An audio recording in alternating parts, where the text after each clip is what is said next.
Então, tem gente que pensa assim, esse negócio de endocrinologia básica é uma coisa muito viagem, né? Nessa prova, só na primeira etapa, caem 5 questões totalmente dedicadas à endocrinologia básica. Eu acredito que a forma de se obter resultado é aprender. A gente tem vários cases de pessoas que não fizeram residência, não fizeram também pós-graduação e conseguiram o título de especialista. Tem muita gente que pensa, não, isso daí é um negócio que eu vou pegar quando já estiver próximo da prova do TIM.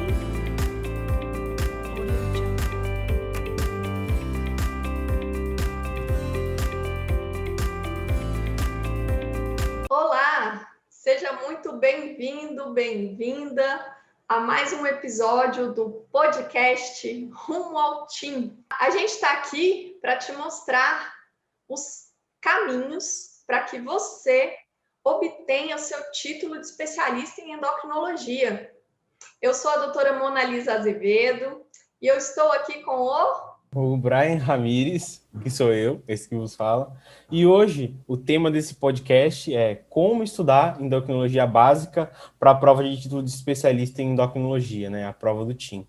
Que inclusive nessa prova, só na primeira etapa, caem 5 questões totalmente dedicadas à endocrinologia básica e também esse tema é pulverizado durante toda a prova na segunda etapa.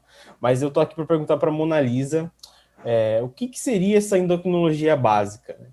Então, é o seguinte, o que a gente vai chamar de endocrinologia básica vai abranger a parte de fisiologia endócrina, Então, todos os conceitos e os conhecimentos a respeito de síntese e secreção hormonal, do transporte hormonal, pela circulação e os mecanismos de ação hormonal, dos vários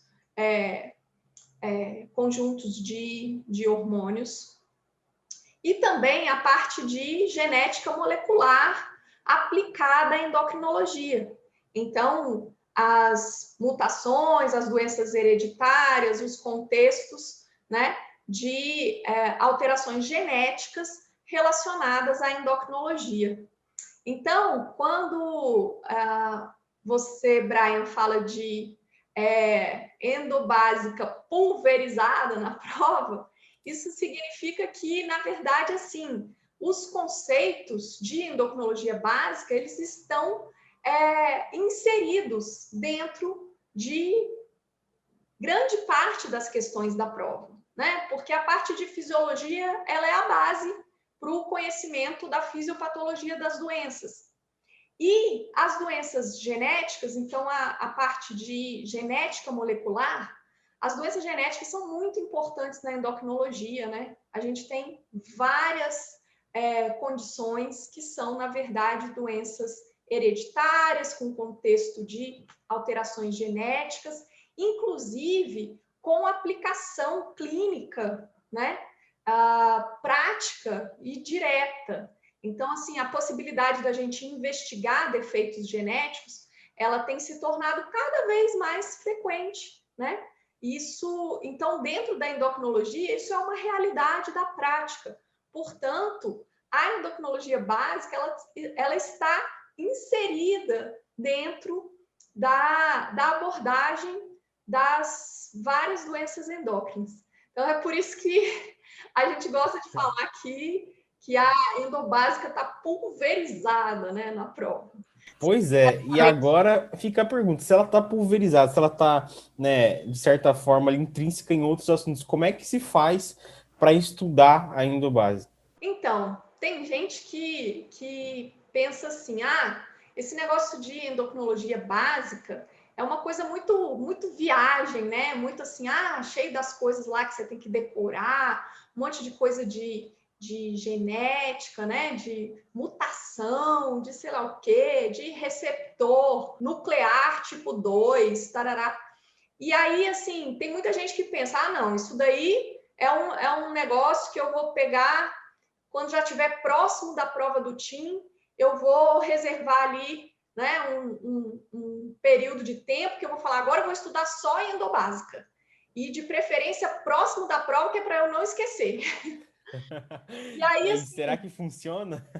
pois é, seria muito bom se funcionasse, viu, Brian? Seria muito bom se funcionasse. O problema é que, com esse raciocínio, o que você está fazendo? Você está desvinculando a endobásica da endocrinologia. E aí, isso vai exatamente contra, né? Vai na direção oposta do que eu acabei de te explicar, que a endobásica ela está inserida dentro da endocrinologia. Ela está ali formando, né, a nossa abordagem. Então, se você faz isso, se você separa, se você desvincula as coisas, você perde o conceito, né? E aí você vai se basear em uma construção de um aprendizado isolado, uma coisa sem referências, ou seja, vai ficar muito mais difícil de você realmente dominar, né, os conceitos e, portanto, isso vai te afastar da possibilidade de ser aprovado na prova do time. Então, essa abordagem, ela definitivamente não é uma abordagem que te aproxime do resultado que você quer.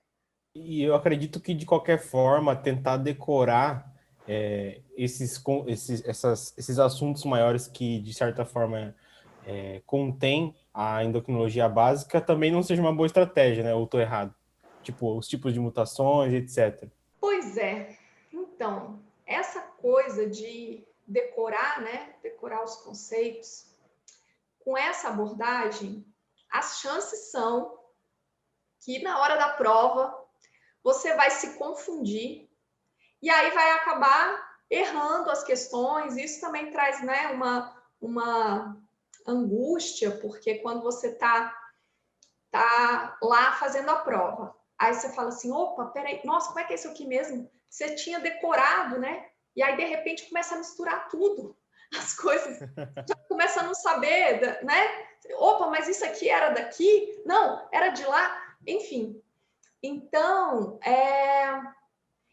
eu acredito, eu tenho um conceito, assim, que me acompanha, né? Me acompanha ao longo da minha trajetória, desde a minha curva de aprendizado pessoal, né? E eu trouxe isso para a minha atividade de ensino, que é o seguinte, eu não acredito que estudar seja a forma de você obter resultado. Eu acredito que a forma de se obter resultado é aprender. E essas duas coisas são coisas diferentes. Então, você estudar é o caminho para você aprender. Mas você simplesmente estudar não significa que você vai atingir o resultado que você quer. Para você atingir o seu resultado, você precisa aprender. Então, o melhor caminho, né, para você aprender é realmente estudando. Mas não é simplesmente você estudar que vai te levar lá. Então, assim, você precisa focar em aprender. O que importa é você aprender. E daí existe uma variação, né, uma variabilidade grande entre as pessoas. Tem pessoas que vão precisar estudar mais horas, tem pessoas que vão precisar estudar menos horas, mais meses, semanas, menos meses. Isso vai variar. Mas o fato é que esse estudo ele tem que chegar até o ponto de você aprender. Se você não atinge esse ponto do aprendizado, as chances são que você não vai obter o resultado que você quer. E daí, existem também métodos diferentes que podem te levar a aprender com mais facilidade, com mais rapidez, ou com menos facilidade, com menos rapidez, menos velocidade, vamos dizer assim, né? Então, assim, você utilizar um método eficiente que te leve ao aprendizado, a probabilidade de você ter o resultado aumenta vertiginosamente, né? Então, assim, essa é uma espécie de uma filosofia que eu tenho, porque eu trago de mim, assim, ao longo da minha trajetória, né? Então, assim, ao longo da minha formação profissional e tudo mais, eu sempre trouxe comigo esse conceito. E aí, quando eu comecei a ensinar, né? E eu realmente sou apaixonada por ensinar endocrinologia, né? Isso é uma coisa que realmente, como diz um tutor nosso, né, Brian? Faz o meu coração cantar, realmente, ensinar isso. Então, eu trouxe isso para o ensino da endocrinologia, que é a busca de um método, ou a execução, né, na verdade, de um método que realmente te aproxima de aprender, que te permite aprender as coisas mais fácil, né? Assim, em um caminho menos sofrido, né? Porque muitas vezes, para a gente aprender algumas coisas, a gente passa por muito sofrimento, né? Tem Assim, suor e lágrimas, não é não, Brian? toda a curva de aprendizado. Primeiro fica mais difícil, daí começa degrau por degrau. Pois é. E aí, assim, a ideia é que, olha, sinceramente, eu acho que não tem como fugir disso, sabe? Não tem como fugir. Às vezes eu acho que eu sou até repetitiva, né? Porque eu falo isso bastante, mas eu vou falar de novo, tá? Vai que você esqueceu, né? Vai que você esqueceu.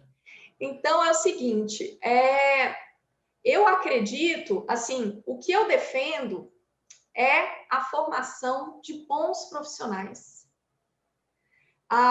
Eu quero ver bons endocrinologistas trabalhando, profissionais de elite, né? Como a gente chama aqui, que a gente batizou, um endocrinologista de elite. É aquela pessoa, aquele médico realmente capaz, é aquele que realmente reúne, né, os conhecimentos e as habilidades para exercer a endocrinologia da maneira como ela deve ser exercida, né? Com dignidade, com respeito ao paciente, com proficiência na atuação médica, né? Então, é isso que eu defendo. E aí, para a gente chegar nisso, você precisa aprender. Então, se você aprender, aí você está nesse caminho do resultado, no caminho do sucesso, né? O que você quer? Você quer atuar como especialista. E aí, para você atuar como especialista, você precisa do título, você precisa do TIM. Então, assim, para que você mereça esse título, esse TIM, você precisa do aprendizado. Ferramenta que te leve a esse aprendizado, que te encaminhe por esse caminho de uma forma mais direta, né? Mais straightforward, né? E tipo assim, com menos dor, menos sangue, suor e lágrimas, né? Então, é isso que eu acho que é um caminho possível, viável e que traz o resultado que você espera e mais do que isso, né? Traz para a nossa comunidade, para o nosso país, para a nossa vida em geral, mais saúde, né? Profissionais bons, isso traz, promove muito mais saúde para as pessoas, que é o nosso papel, né? Nós que somos médicos, a nossa missão, nosso papel é realmente de promover a saúde, né?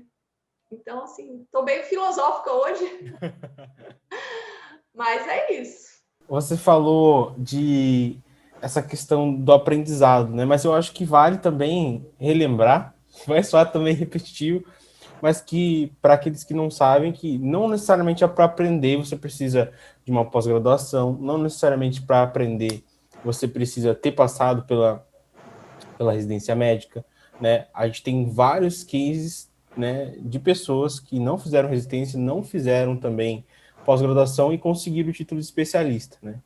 Então, eu acho que existem métodos, meios tão legítimos quanto, tão eficientes, se não mais eficientes, né, para você obter o título de especialista. E eu queria que a Mona Lisa desse um exemplo, assim, prático, né, dessa parte do aprendizado. Ah, tá. Então, a gente está falando de endobásica, né? Exato. O nosso tema aqui é endobásica. Então, vamos lá. Vamos transformar essas coisas que eu falei conceitualmente em abordagens práticas, né? Então, fala assim, como é que... Olha, se não é interessante decorar, se não é interessante ficar, né? Desvincular a endobásica da endocrinologia. Então, o que é interessante fazer, né? O que é uma abordagem, um método realmente que dá resultado, né? Que alcança esse objetivo todo que eu falei tão filosoficamente aqui. É o seguinte, se a endobásica está inserida dentro do contexto das doenças endócrinas, então é assim que a gente precisa vê-la. Então, por exemplo, um paciente, você atende um paciente ou você lê um caso clínico, né, de um paciente com suspeita de câncer medular de tireoide. Eu gosto muito de usar esse exemplo porque esse exemplo, porque o câncer medular ele é meio que um protótipo, né, dessa interseção da endocrinologia básica com a endocrinologia clínica, né? Então, suponhamos que você viu, então, né, o caso de um paciente ou a descrição de um caso, um relato de um caso de um paciente com suspeita de câncer medular. E daí, o câncer medular de tireoide é uma doença que pode ser hereditária, né? Essa doença ela é esporádica em cerca de 75%, né, dos casos. Mas em 25% dos casos, ela é uma doença hereditária. E o defeito genético que leva ao câncer medular de tireoide no contexto hereditário é a mutação num gene chamado proto-oncogene RET. E daí, quando a gente tem um paciente, então, com câncer medular, a gente necessariamente, se existe, né, 25% de chance desse paciente ter uma doença hereditária, a gente tem que cogitar essa hipótese. Inclusive, porque essa doença hereditária, ela tem o câncer medular de tireoide como uma das manifestações, mas não é a única, né? Na verdade, a doença, quando é hereditária, por mutação no RET, ela está em um contexto da chamada neoplasia endócrina múltipla do tipo 2. E além do câncer medular de tireoide, o paciente pode apresentar feocromocitoma, pode apresentar hiperparatireoidismo, ele pode ter um biotipo que a gente chama de marfanoide, né? Ele pode ter neuromas mucosos, ele pode ter líquen amiloide cutâneo. Então, existem outras manifestações clínicas, né? Inclusive de outras doenças endócrinas, e que dão nome a essa síndrome, né? Que é chamada, então, de neoplasia endócrina múltipla do tipo 2. E daí, então, se você começa a estudar o câncer medular, você automaticamente vai entrar no estudo da neoplasia endócrina múltipla do tipo 2, nos defeitos genéticos do RET. E aí você começa a se deparar com alguns conceitos que talvez não sejam familiares para você. Por exemplo, a MEN2, né, neoplasia endócrina múltipla do tipo 2, ela é uma doença de herança autossômica dominante com penetrância elevada. Aí você fala assim, gente, mas peraí, eu já não lembro mais lá do segundo grau, lá da faculdade, da parte né, de conceitos de genética, eu já esqueci isso aí, eu já não sei o que é a autossômica dominante, herança ligada ao X, não sei o que, eu já esqueci tudo. Então, você fala, opa, peraí, deixa eu abrir um capítulo aqui para eu recordar isso, ou aprender, se você não souber, alguns conceitos. E daí, aquilo ali te abre uma janelinha de aprendizado. E daí, você conclui aquele estudo ali e volta. Opa, peraí, então, nós estamos aqui no próton cogene RET, vamos voltar. Ah, então tá, já lembrei o que é, agora eu sei o que é uma penetrância alta, agora eu sei o que é autossômico dominante versus autossômica recessiva e tal. E aí você volta lá para o contexto que você está estudando. E daí você aprofunda na questão, como que eu posso conduzir isso? Se eu tenho um paciente que tem mutação no RET, né? O que eu preciso fazer, como que eu preciso conduzir? A gente tem uma série de definições de como abordar o paciente de acordo com a mutação que ele tem, né? De acordo com o contexto dele, a gente faz abordagens. Eu preciso investigar a família. Então, como que eu faço isso, etc e tal. Como que eu volto para esse caso clínico? Agora eu já sei. Peraí. Se o paciente tem câncer medular de tireoide, antes de encaminhá-lo para a tireoidectomia, eu vou precisar verificar se ele não tem a doença na forma hereditária, né? Se ele não tem MEN2. E aí é possível, e existe isso, né, na nossa realidade, é possível você fazer a investigação genética. Você vai solicitar o exame. Solicito investigação para mutação no próton cogene RET. Você vai fazer isso antes de encaminhar o paciente para a cirurgia. E se você não tiver a possibilidade de fazer isso, porque a gente também não pode esquecer que a gente está em um país em desenvolvimento e que o acesso, né, aos recursos de saúde, ele não é universal, que a gente tem, né, enfim. Então, dependendo do local onde você está trabalhando, dependendo, né, das condições socioeconômicas do seu paciente, etc e tal, dependendo desses fatores, às vezes esse teste genético não vai estar disponível para você fazer. No entanto, aí você tem um plano B. Opa, peraí, se eu não posso fazer o teste genético, né? Ele existe, ele está disponível em várias situações, mas para o meu paciente aqui ele não está. Então tudo bem. Então como que eu faço?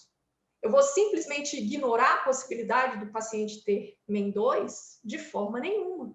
Você vai usar uma outra abordagem, né, para procurar excluir a possibilidade, né, de um contexto genético antes de encaminhar o paciente para a cirurgia. Porque, na verdade, o que está atrás disso tudo aí é que um paciente que tenha MEN2, ele pode ter um feocromocitoma assintomático, né, que não tenha sido identificado no momento em que o paciente deve ser, em que ele tem o diagnóstico do câncer medular e que ele tem indicação cirúrgica. E um paciente que tem com feocromocitoma, que entra na cirurgia, para uma cirurgia, ele pode fazer uma crise hipertensiva durante a indução anestésica. E isso pode levar a uma complicação até letal. Então, a gente não quer colocar na mesa cirúrgica um paciente que possa ter um feocromocitoma. Então, o grande objetivo, né, de fazer a investigação genética antes da tireoidectomia é esse, é de proteger o paciente, né? Proteger o paciente de uma complicação aí por desconhecimento da presença de outra doença. Então, se você pode fazer a investigação genética, esse é o plano A.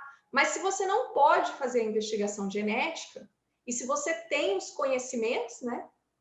Então, a endocrinologia básica que te traz essas informações todas. Se você tem esse conhecimento, você sabe, não, eu não posso encaminhar o meu paciente direto para cirurgia sem, pelo menos, descartar a possibilidade de felcomostoma.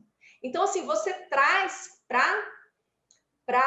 endocrinologia clínica, eita, que eu até engasguei para falar endocrinologia, você traz para a atividade prática os conceitos e os conhecimentos da endocrinologia básica, né? Então, isso acontece o tempo inteiro, né? Na verdade, as informações que a gente vai obtendo da endocrinologia básica, elas vão transformando as nossas condutas. Então, e se você quer ser aprovado na prova do TIM, você precisa ser um médico atualizado. Você tem que estar por dentro do que é a best practice hoje, né? O que são as melhores práticas dentro da endocrinologia hoje, né? Então, assim, para você acompanhar as coisas, você tem que ter os conhecimentos de base, né? Porque senão você não consegue nem acompanhar. Então, você vai ficar um médico desatualizado querendo fazer a prova do título. As chances são, né, Brian? As chances são que isso não vai funcionar, né? Assim como isso também não vai funcionar bem na sua prática do dia a dia, né? Você não vai ser um endocrinologista de elite se você não passar por esse caminho, né? O caminho do aprendizado realmente, e aí que te permite se manter atualizado. Então, daqui a 10 anos, quando você tiver 10 anos de título, daqui a 20 anos, sei lá, enfim, você vai estar em constante aprimoramento, né? Porque a atualização ela é possível desde que você tenha o software, não, Brian? Você que entende dessa história, que, assim, para você atualizar o seu iOS, você tem que ter lá o iPhone, né? Senão... pelo menos o iPhone você tem que ter. Senão, como atualizar, né? Então, acho que é isso. Então a gente vai ficando por aqui. Esse foi o nosso podcast de hoje. Aqui a gente falou sobre como estudar endocrinologia básica para a prova de título de especialista em endocrinologia, a prova do TIM. Eu sou o Brian Ramires, estive aqui hoje com a Mona Lisa Azevedo. E eu vejo você no próximo episódio.